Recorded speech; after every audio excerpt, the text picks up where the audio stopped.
having a plan in place with those clear goals and attainable goals, not lofty, crazy goals, there is a place for them, but we want to see real-time growth over the next 12 months, right? That's like having wind in your sails. It gives you a direction, it gives you some power behind it, and you just need to push towards whatever that particular goal is. A goal without a plan really is just a wish. You have to have some sort of plan in place to hit that goal.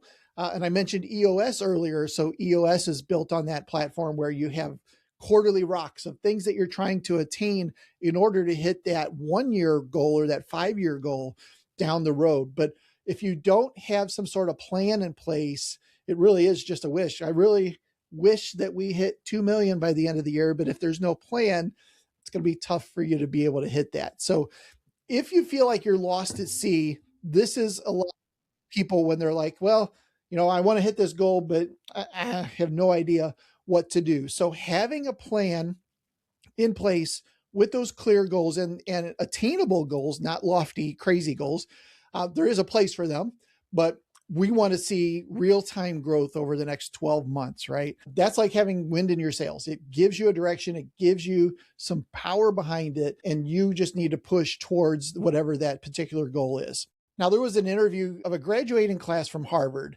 and in this exit interview or post-graduation interview, they asked the students there about their goals. 84% of them really had no specific goals. So they knew they just kind of wanted to do something in this focus area, but they're not really sure. 13% had goals, but hadn't really written them down, just had a good idea where they wanted to be. And then 3% had clear written down goals and some sort of a plan or path in order to get to those goals.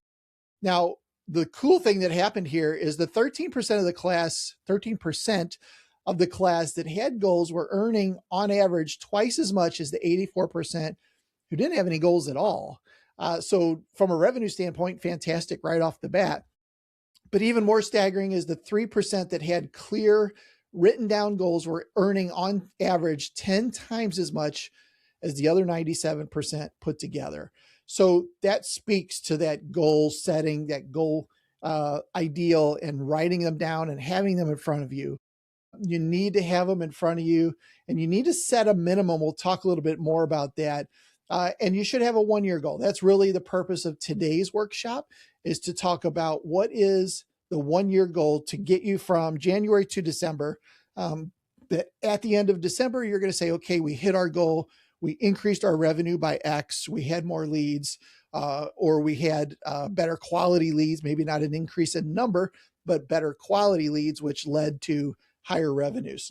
You also need to have quarterly goals. So breaking the year down into something that's a little more attainable. 90-day goals are usually a great way to go about it.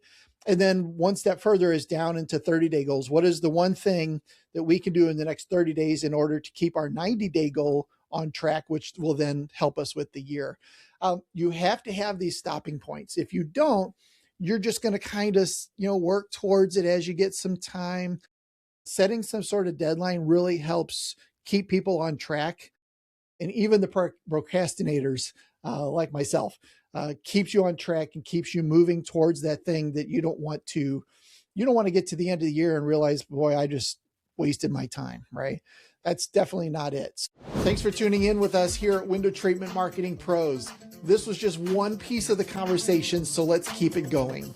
Click right here for the next part, and we'll see you there.